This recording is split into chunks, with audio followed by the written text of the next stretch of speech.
Namo tassa bhagavato arahato samma sambuddhassa. Namo tassa bhagavato arahato samma sambuddhassa. Namo tassa bhagavato arahato samma sambuddhassa. Buddhaṃ Dhammāṃ Saṅghāṃ Namasami.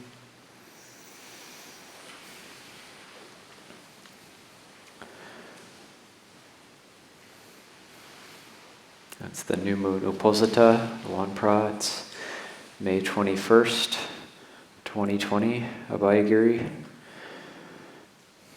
And hello to the live stream. And if there's any monks or nuns watching, Anjali live stream. And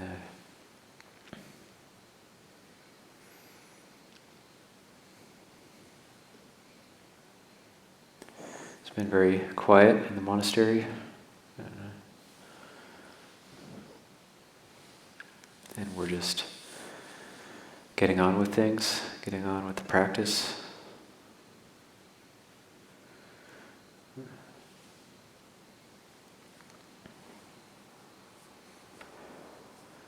It's kind of a thought experiment. I was thinking about what to talk about. And kind of maybe suggesting like a thought experiment. Just that, what if, so like asking ourselves just like, what if we were just content? So like all the time. So what if there were no problems? So doing that as a thought experiment, trying that out. What would that be like?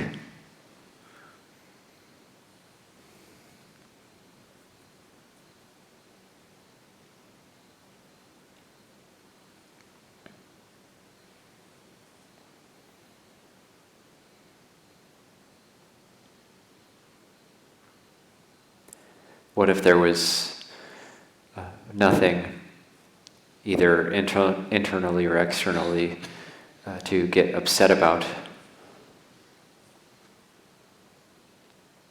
or to be irritated by?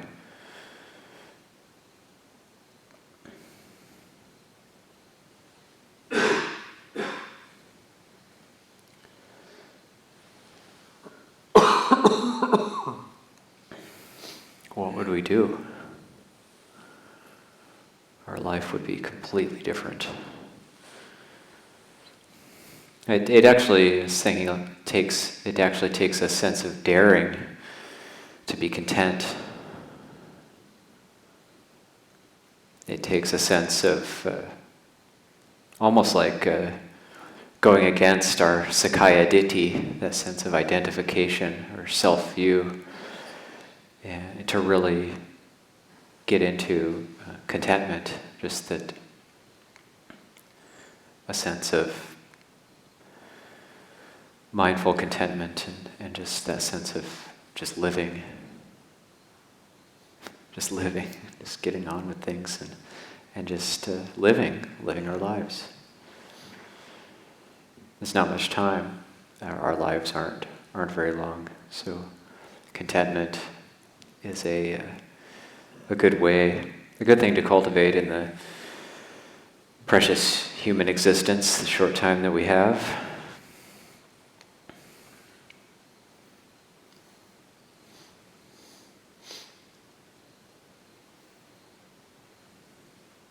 But it's not easy. There seems to be obstacles to that.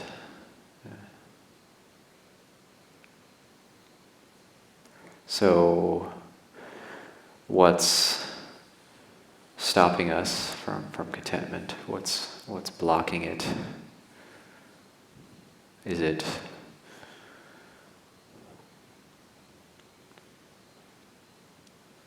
that other person who keeps oppressing me? Is it that I have some sort of trauma from childhood. That's why I can't be content. Is it that the world situation won't allow it? Is it that I have some sort of illness that won't allow it? So there's obstacles. There's no shortage of obstacles to peace and contentment. But we have some sort of inkling or intuition that it's possible, so that's why we're all here in the monastery. So there's some sort of interest has been piqued. And there's this phrase in the suttas, like, who knows a word or two can ease this kind of sense of discontent.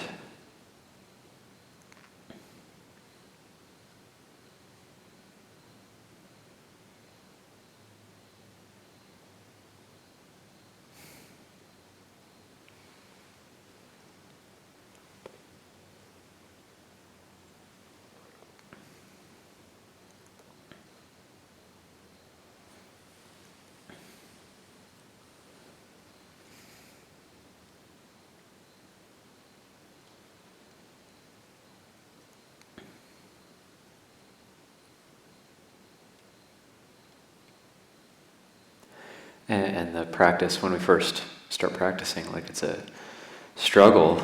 There's various difficulties, anxieties, kama, old kama. As we say in California, stuff. You have stuff come up, and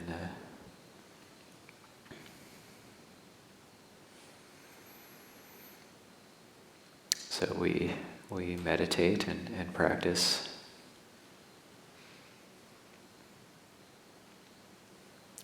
And when we do the breath meditation, the actual practice is very simple. With the breath meditation we've read about, and whatever technique we do or involve ourselves with the breath meditation, and we start to see impermanence of the breath, but also impermanence of our moods, and even the impermanence and uncertainty of our likes and dislikes. Those are always changing as well, and evolving. So the Buddha talks about anicca, impermanence, or uncertainty, or inconstancy as its various translations. And it's not like we have to think about it a lot. We use the word contemplation, but that doesn't necessarily mean that we're thinking a lot. We're not trying to convince ourselves that all things are impermanent and uncertain. It's more like using mindfulness, using sati, to see the true nature of things, which is impermanence and uncertainty, which we will find with enough mindfulness and enough discernment, satipanya.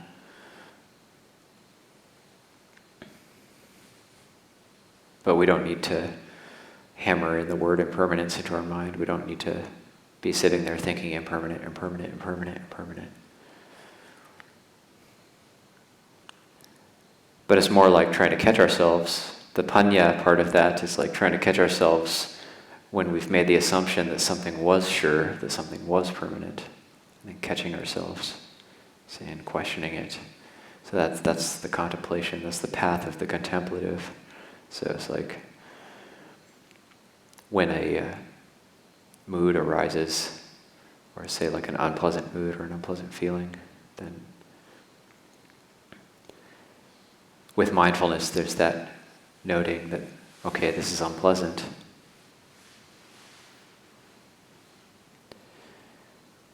But then it persists for a period of time, and there's this desire to get rid of it.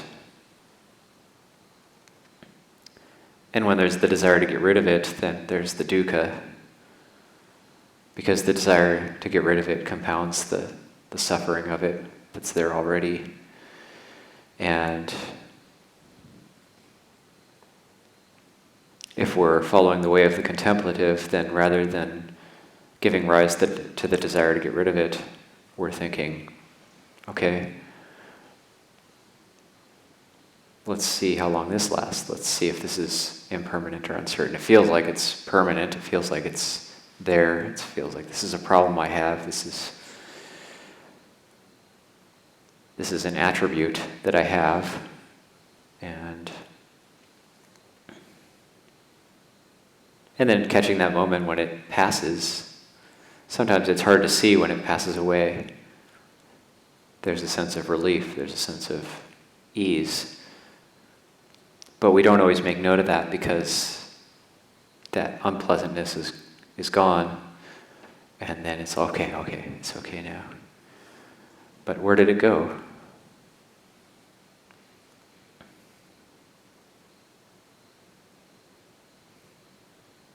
And then things are okay. Things are okay for a while. It's like, okay, it's okay now. And then it comes back. The negative mood can arise again. So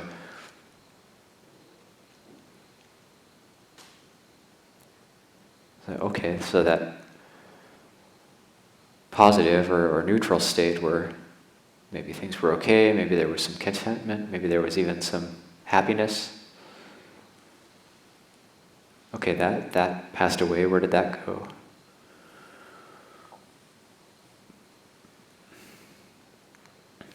This gives rise to a sense of what we call nibbida, which is like world weariness. And it's just happening over and over and over and over again.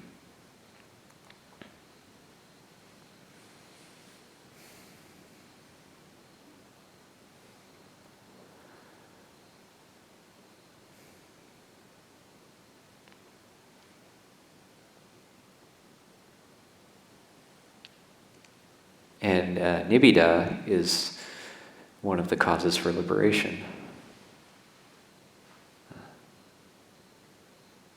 So it's just worth considering that. But it's not, you could maybe even say it's like got a near enemy of aversion, this nibbida. But we're not really giving rise to what we don't want is the vibhava tanha, the aversion or the trying to annihilate experience.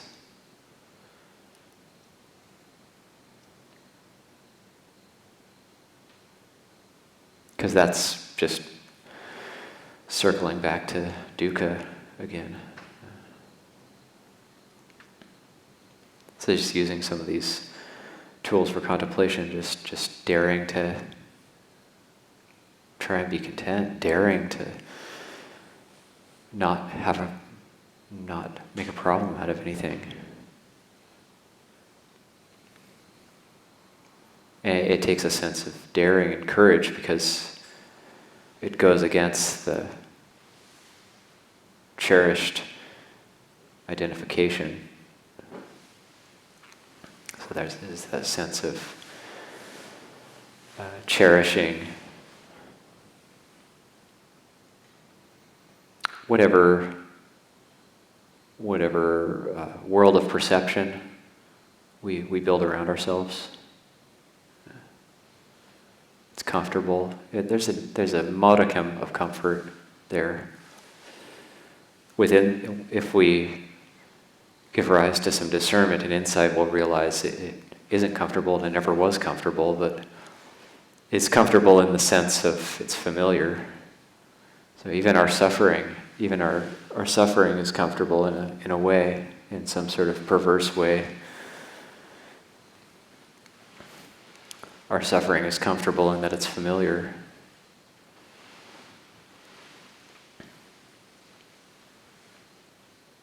And there's that sense of identification. So ditthimana. So these are all causes of suffering, causes of dukkha. So the Buddha, he pointed to this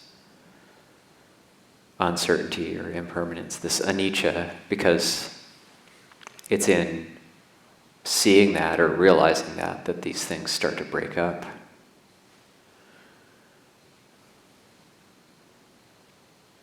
So it's like Anya Kondanya with the insight into Dhamma when the Buddha taught the Dhammacakkappavattana Sutta, the Four Noble Truths. This very basic, simple phrase, all that arises ceases, and that's the eye of Dhamma opening.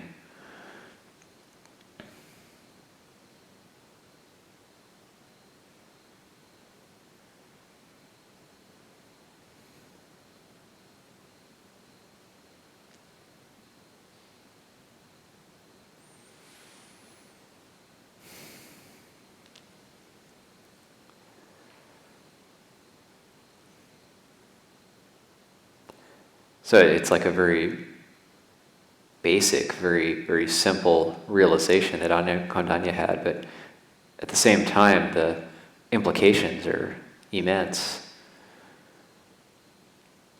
Because for the Sotapanna, for the stream enter, for Anya Kondanya, at that time is three fetters falling away. Is Sakkaya Ditthi, the Silabbata Paramasa, and the Vicikicca, that's the Sakkaya Ditthi, being like personality view, or the sense of identification with the body-mind complex, with the personality, Sakkaya Ditthi. Silabbata Paramasa is like clinging to precepts and practices, rites and rituals as being efficacious in and of themselves. And Vicikicca is like doubt, skeptical doubt.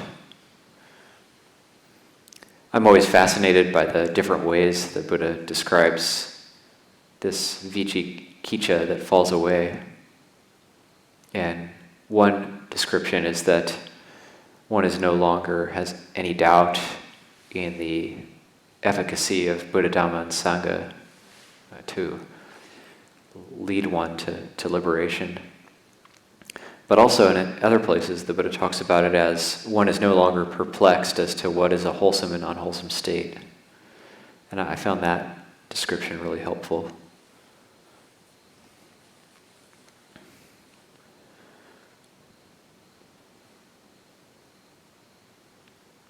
So doubt falling away in terms of one no longer has doubt about the wholesome and the unwholesome, what is skillful, what is unskillful. Doesn't mean you're not going to do anything unskillful if you're a stream enter. It's still possible to slip up, make mistakes, but they tend to see it right away. So it's said that like if they break any of the 5 precepts, they would want to confess it right away. They would want to make it known right away. There's a sense of transparency or a sense of just everything's out in the open.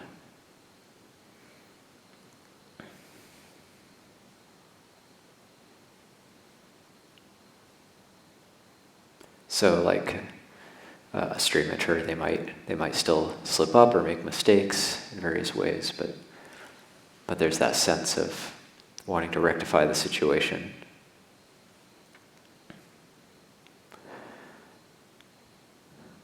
And they become independent in their knowledge. So like they wouldn't have to be pressured into thinking this or that, or just believing in others and therefore following along with it. But they'll know within themselves. So that's like a sense of maturity in the Dhamma,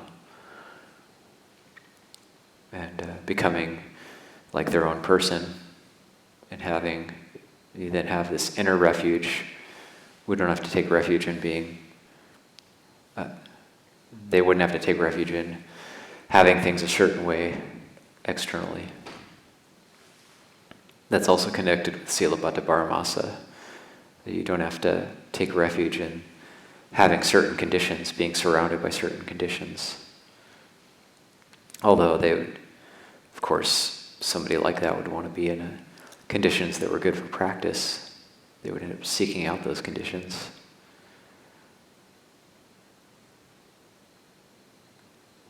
But conditions are more seen with discernment, seen with satipanya.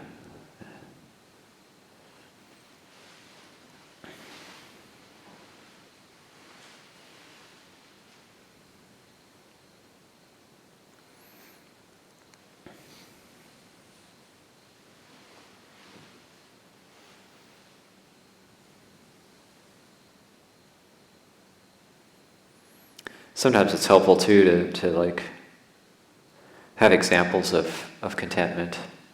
So that's one way I feel really blessed to have been able to live in Thailand for a few years. And I remember being at Ajahn Mahabua's funeral, and there was a lot of Kruba Ajahns there. And one Ajahn we got to meet and pay respects to his name is Luangpor Boon Chaloi, and he's apparently the monk who took over from Luangpor Jia when Luangpor Jia passed away. This particular Ajahn was living at his monastery, and apparently one of these not so well-known Ajahns outside of the practice circles. And a lot of these Kruba Ajahns, these Thai Ajahns, we've actually never heard of them because we only hear of the ones who teach a lot. But there's many of them who actually were just very ardent in their practice, and they don't do a lot of teaching, and for that reason there's not so much knowledge of them outside of just the monastic circles, the practice circles. It's a great blessing to be able to pay respects to some Ajahns like that. And so Luangpor Boon Chaloi was there with another monk who was with him, another very senior monk. I didn't catch his name. But one thing that really struck me and that stayed with me from this was we were having the Wat Nanachat community was having a Q&A session with Luangpor Boon Chaloi, and this other monk was just sitting there and never said anything, but he was very peaceful, very content, and you got the sense he was just absolutely content, not saying anything, just sitting there, and Luangpor Boon Chaloi was answering questions, and this other monk was sitting next to him and was just very humble, respectful, peaceful, content in himself. He wasn't like sitting in some sort of rigid meditation posture. He was very, but he was very calm, and he was moving around a little bit, but he wasn't like, you got the sense like he didn't need to do anything, and he didn't really have anywhere to go, and he was just very impressive, very content.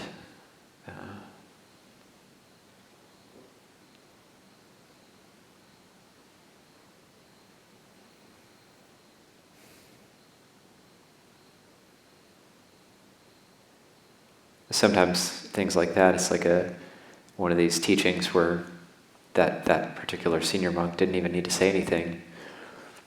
It was just an example of someone who has an inner refuge. Yeah.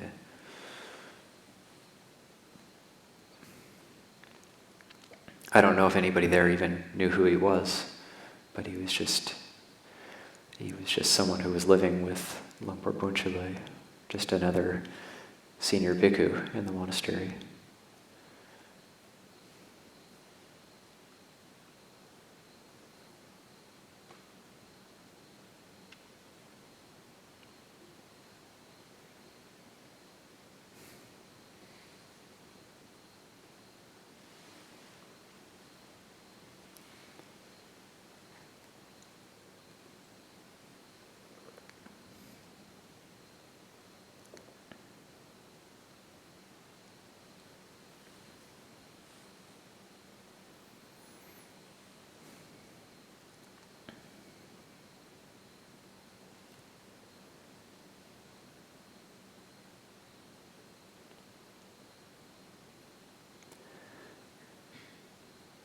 Another teaching that was interesting to listen to more recently was because Longpar Ban passed away on January 16th earlier this year, and watched live stream of his funeral, his cremation, and before his cremation they were playing his final recorded talk. It was a talk to some lay people before the meal, and it was interesting because it was just like many of his other talks, this emphasis on sila and acting in an upright manner, and but then he started talking about that a lot of people are interested in knowing, like, how long is the Buddha Sasana going to last for? How long is the religion going to last for? And so, like, there's different theories or rumors, or different ajahns maybe have said things like it's from the time of the Buddha, it lasts 5,000 years or something like that. But Longpar Ban's saying, like, well, if the sasana lasts 3,000, 5,000, 50,000, 5 million years, it doesn't really matter, because the sasana is just developing the composed heart, developing the one-pointed mind. So what's important is to ask all of ourselves, like, is the Buddha Sasana lasting for us as individuals? So for everyone who's practicing.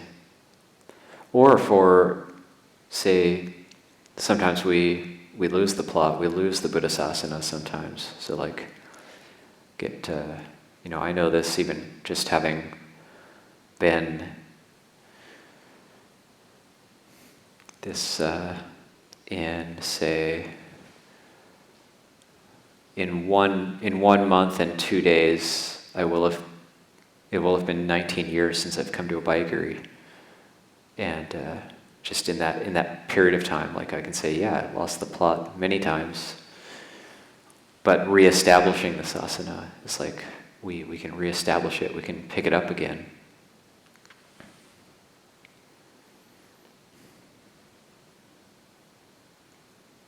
So none of the Buddha's teachings are to be taken as, like, character judgments. It's more like the Buddha's just saying, these are the causes of suffering, these are the causes of happiness. So developing the precepts, the sila, the sikapada, the external training precepts, that's for developing that internal quality we call sila, which is the inner composure of the heart, and like an uprightness of the heart. An inner virtue that's not dependent on anybody telling us to be a certain way or forcing us to be a certain way, but it's just an inner quality which leads to contentment and beyond.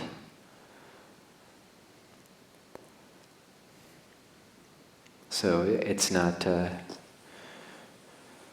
sometimes it's not so easy to figure out, like, what's the best thing to say during a talk, or what's the best advice, but what's really coming up for me strongly is just take this time and just enjoy the practice.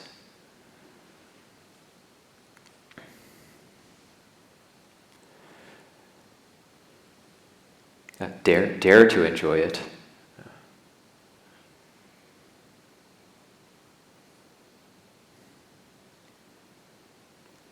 So we're in the monastery.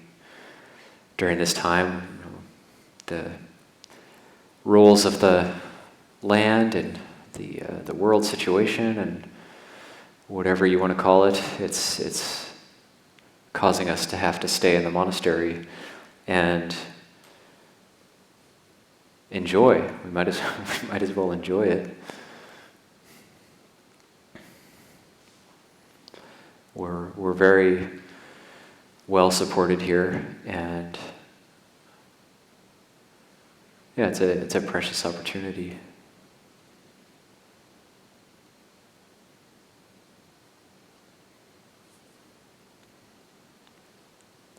dare to question our firmly held beliefs, which lead to fear. What's in the one of the Paritta chants we do? It's the using the Dhamma as medicine, and the Dhamma is what overcomes fear. I said the Buddha medicine, the Buddha osata, it overcomes dukkha, it overcomes discontent, suffering. The Dhamma osata is what overcomes bhaya, which is fear, or a sense of insecurity. The Buddha pointing directly at that the Dhamma is the cure for fear. And Sangha osata, the Sangha medicine, that's like, so for all the roga, for all the sickness, can be quelled through the Sangha medicine.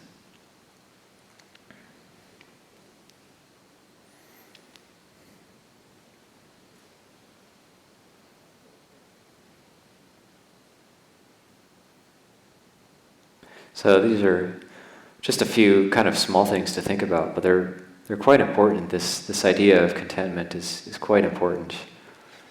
And looking into it, looking into anicca, looking into a sense of what's actually obstructing us from contentment, peace, well-being, happiness, spaciousness, clarity, expansiveness, kusala, the kusala dhamma, the wholesome. Because it can be habitual just to sink, and I am speaking from experience here. It's not like I've always been content, or it's like I know what it's like to sink.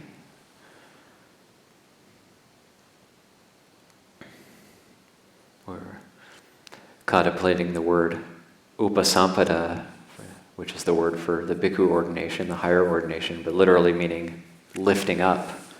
So we're always having to upasampada ourselves out of the mud, out of the muck. And we do that with looking into things. We do that with sati, with panya, and with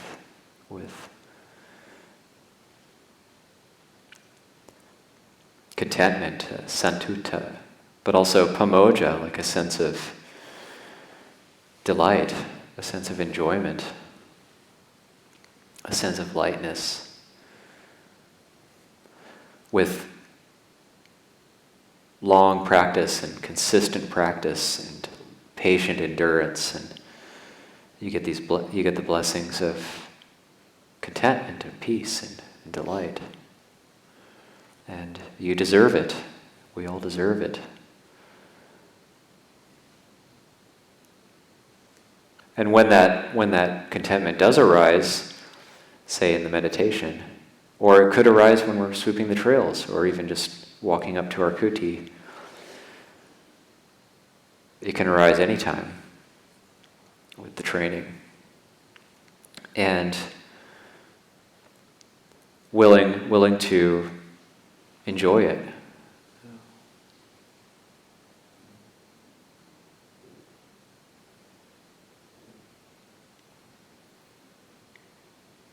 And allow it, and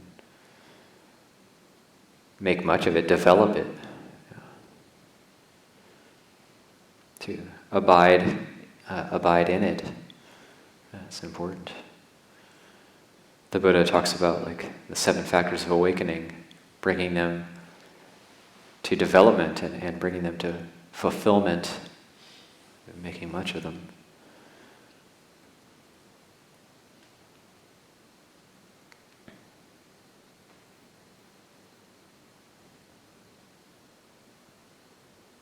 And then the mind drops again, but it's just up and down like this, but with consistent practice, long practice.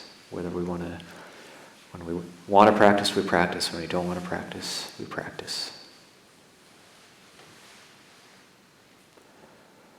One thing that is important too, I think, is giving ourselves credit for the goodness that we've already done. That also takes a sense of daring.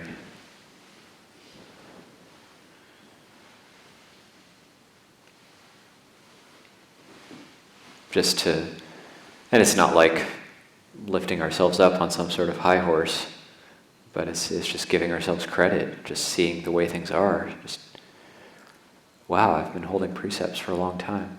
Oh, wow, I've never done that.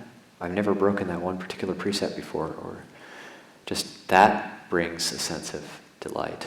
And it should, and it's something, that's the reason we're doing it. We want to be happy, not suffering anymore. That's why we're here. Hopefully.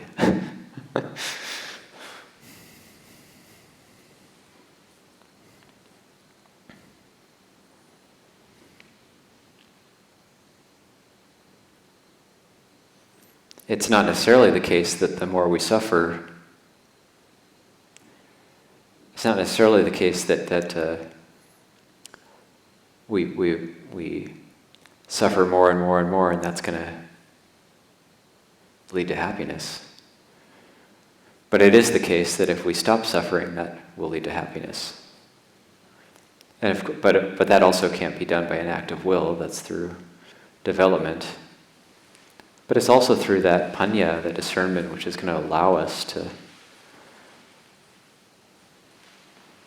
go out on a limb and question the sense of identification. In particular, one that can be really sticky is the identification with our own suffering. What would it be like who would I be? Who would I be if I wasn't suffering?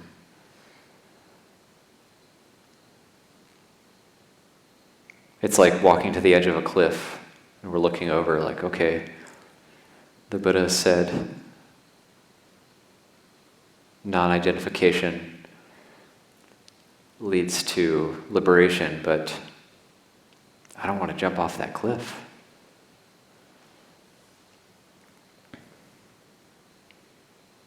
So it's difficult.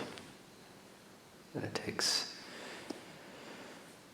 go by stages, get little glimpses here and there, and work up our courage, and jump. So please, if anything was not helpful, please set it aside for the teaching this evening. If it was helpful, please take it on, make much of it. I'll leave that for this evening.